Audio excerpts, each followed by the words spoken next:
Welcome to Sisters in Crime's Murder Monday, where authors talk about their crime craft. My name is Jacq, and I'm a compulsive reader, copywriter, occasional broadcaster, podcaster, and member of Sisters in Crime Australia, where we've been celebrating women's crime writing since 1991. My guest for this month's Murder Monday is the award-winning Melbourne author and Sisters in Crime member, Maryrose Cuskelly. Hello, Maryrose. Hello, Jacq. Hello, everyone who's tuning in. Maryrose writes both fiction and non-fiction. She was born in Queensland, where in the early 1970s there were several high-profile child abductions and murders, which greatly influenced her writing, including her essay Well Before Dark, the winner of the 2016 New England Thunderbolt Prize for crime writing in the non-fiction section. Maryrose's best-selling crime novel, The Cane, returns to these chilling themes, and it is amazing.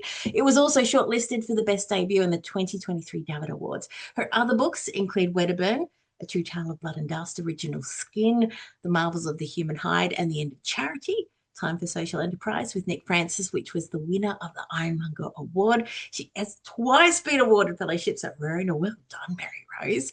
And most recently, for her wonderful novel, The Campers. Maryrose, do you think you could give us an elevator pitch for The Campers, which is out now? Okay, so The Campers is the story of what happens when a group of homeless people set up camp in a cozy little inner city neighborhood where the residents think of themselves as being, politically progressive. Yeah. And essentially it's what happens when your professed values kind of collide with a threat to your quality of life. Oh, excellent. And it does actually. It does, as you read it, you do think and look at yourself for how you judge others. But we should get on with the questions. Are you ready? Mm-hmm. Yeah, I'm ready. Ooh, why did you start writing true crime? Or rather, why did you write true crime? Look, I had been interested in the story of Marilyn Wallman for a long, long time. So Marilyn Wallman was a schoolgirl who disappeared in 1972 when I was a kid growing up in Queensland. And she was a bit older than me, and she was like a country kid walking to school. We were country kids walking to school. Yeah. And when she disappeared, it was this huge event in Queensland, and I assume, across the nation, because she just disappeared. And the kind of circumstances around her disappearance were so kind of filmic, in that she was riding her bicycle down a country road between two cane fields. Her family were cane farmers, and she would ride her bicycle down this road every morning, and she would catch the bus into Mackay to go to school. And this morning, so she set off as usual. About 10 minutes later, her younger brothers, who went to the local primary school, rode their bikes down, and they found her bicycle, and it was on its side. The front wheel was still spinning, and she was gone. And the older boy, who was like 11, he ran back to get his mother, and the younger boy, Rex, who was only 9, he stayed by the bike, and he heard his sister calling out in the cane field. And so, and it was just like she had disappeared into thin air. They found her hat, a couple of rows into the field, but it was just complete disappear, just gone. Wow. And it was something, and it was kind of around that time, and so we used to walk to school, as I said, but around that time, the farmers who had kids living near us, we started this kind of, as the parents started started picking us all up and driving us into school in the back, because the fear was, it had just kind of generated this fear. So it was just something that had always stayed with me. Yeah. And there had been another disappearance a couple of years earlier in Townsville. 2 little girls disappeared. So it was just, I don't know whether the 1970s was a particularly bad time for kids for child disappearance, but anyway, so it was something that had just stayed with me. And so at a certain point, I decided I'd like to write about this. And I had I started doing a bit of research. Went to the library and found newspapers from the time, just reminded myself of all the details of the case. And I've done a lot of research, and I contacted, and the family have been very active, like over the years, like it's, more than 50 years now since Marilyn disappeared. And over those years, the family have always fought for her case to remain in the public consciousness because they want to know what happened to her. Yeah.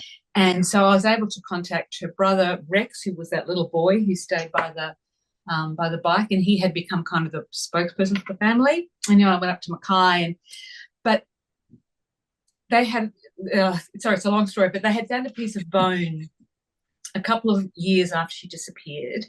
But it wasn't until like 2014, 2015 that they were able to extract mitochondrial DNA to link it to her mother. And so they didn't have a funeral for her until 2015. And so I had contacted him not long after that. And so it was like she had died all over, or just, it was just, it was too soon. And so I kind of backed off, but it just kind of stayed with me. And so I wrote an essay, which I had shown to Rex and said, is it okay if I write, if I publish this? And that was the one that won the Ironmonger Award. Yeah. And in the meantime, I had been, selfishly kind of sulking that this book that I wanted to write, I wasn't able to write. And so this friend of mine said, oh, well, look, if you're interested in writing about murder, and she reminded me that her father was a good friend of this guy, Ian Jamieson, who had killed his 3 neighbours in 2014 in Wedderburn, which is near Bendigo in Victoria. And the court proceedings were about to start. And so I thought, and I'd met Wally, my friend's father, who was a friend of Ian Jamieson's, and, Ian had actually rung him the night he had killed his neighbours and said, can you come and look after my wife because I've just killed Peter and Greg and Mary, and I've called the cops. And so I just started going up to Wedderburn, started talking to Wally.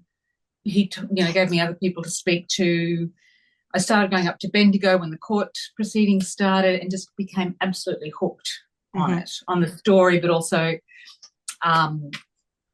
the community and what that terrible crime had done to that community. And because I had just started turning up and also I kind of realised that the cop who was one of the first responders, in that he was the most senior police officer on duty that night, I knew him a little, and so I was able to talk to him, and he put me onto the homicide detective who was taking charge of the case. And so I just had these, kind of by accident, I had these kind of access.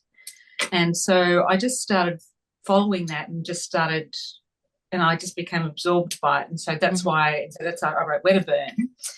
And then after Wedderburn, the Marilyn Wallman story was still in my head, and not just because of the disappearance, but because there was something about the 1970s, Queensland at that time. It was a very, like, Joe Bajolki Peterson, who, if you're a certain age, you know all about him. If you're a bit younger, you might not know about him at all. But this kind of he was, kind of referred to as this hillbilly dictator in Queensland, and there was, he was really kind of, it's a little bit Trumpy in this kind of authoritarianism. The police force was just, a political arm of the government. There was a crackdown on civil rights, but then these kind of other exciting things were happening, like the Whitlam Labor government was about to be elected. Germaine Greer had just published Female Eunuch. Women were getting stroppy.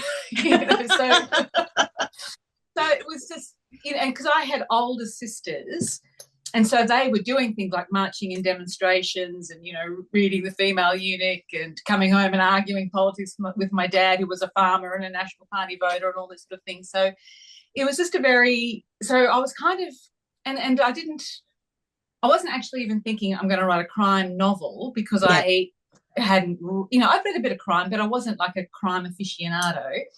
And so I thought, I'm going to try and do it as a coming of age story about these young girls, in this kind of febrile atmosphere of 1970s.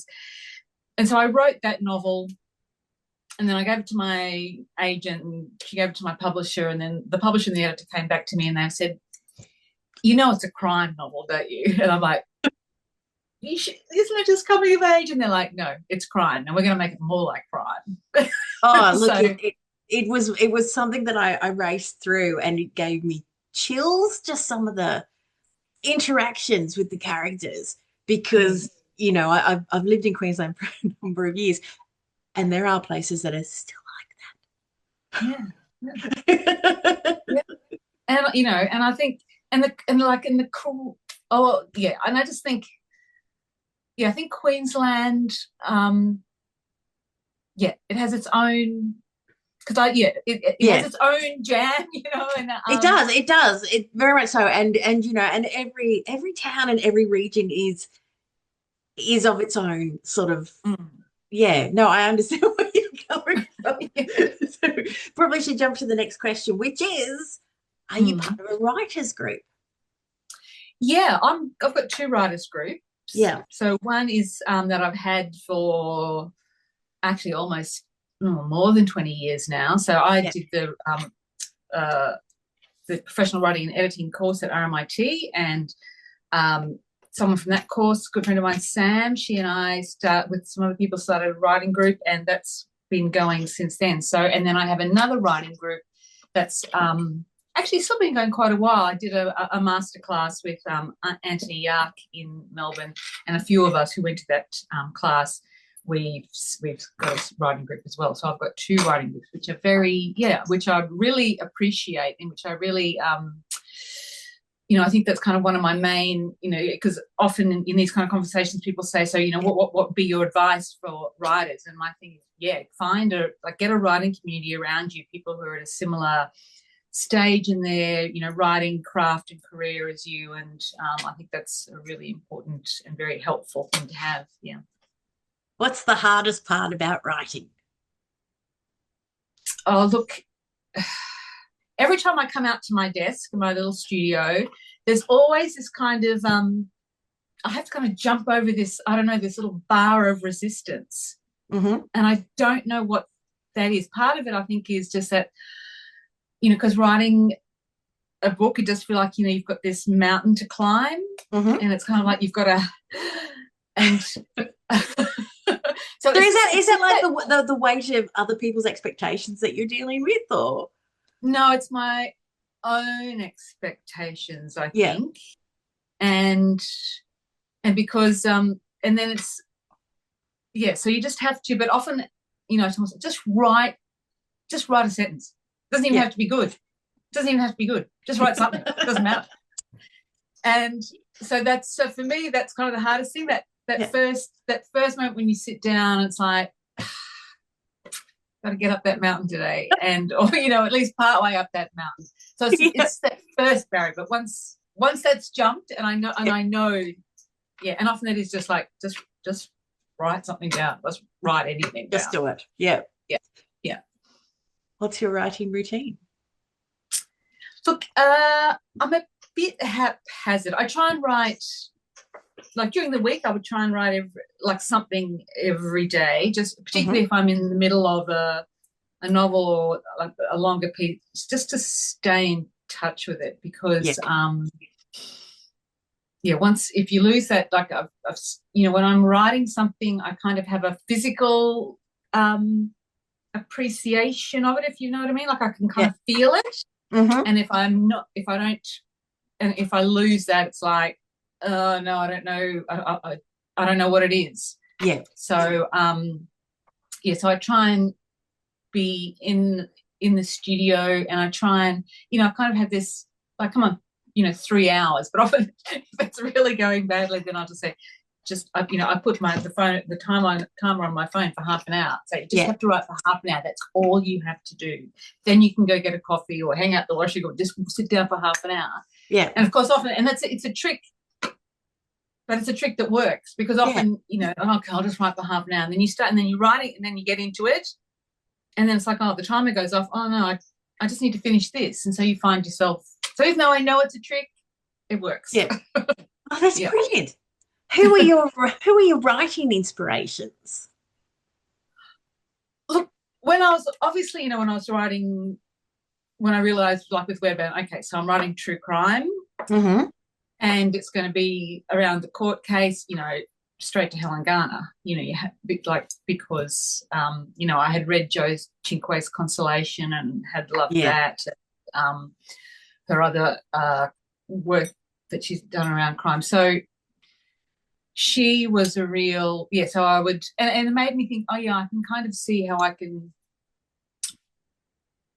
do this by reading Helen Garner. It's like, she's done, and not that I tried to emulate her in exactly, but it's like, and I can bring some of myself to this rather than just try and do it in this kind of very journalistic way, because I don't consider myself a journalist at all. So so in terms of that, she was someone who I'd go back to.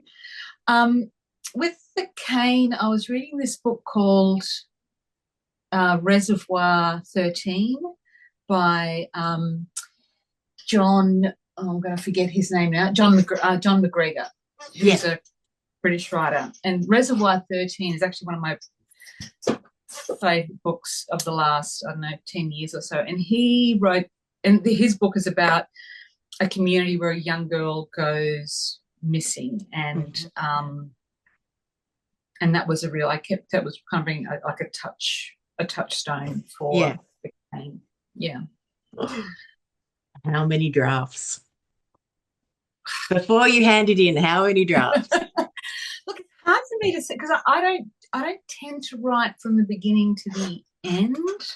Particularly when I start. Yeah. I'm writing scenes that happen all over the place. And then at a certain point, I have to go, hang on, what do I think I'm doing? And then I'll try and kind of, I'll kind of, and that's when I'll start. So, and then I'll try and start to go, okay, what's the structure of this? Yeah. What is actually the story? And then I tend to start writing, and I get to a certain point. I kind of think of it as a cantilever. I kind of start writing, and then I go, oh, hang on, I need to go back, and then I'll rewrite, and then I'll start again. And so I tend to, rather than keep redrafting a whole draft, I'm rewriting in bits, and so but I'm never really sure what number draft I'm at. I think that actually works out better, doesn't it? Because you're not counting. I think so. Yeah. So I don't tend to have, folders that say, draft 1, draft 2, draft 3. Every now and again I go, okay, so I need to put that aside and this is work on this one. But so it's a little bit hazy. It's like we're almost out of time. That went so fast. So the last question. How would you get away with murder?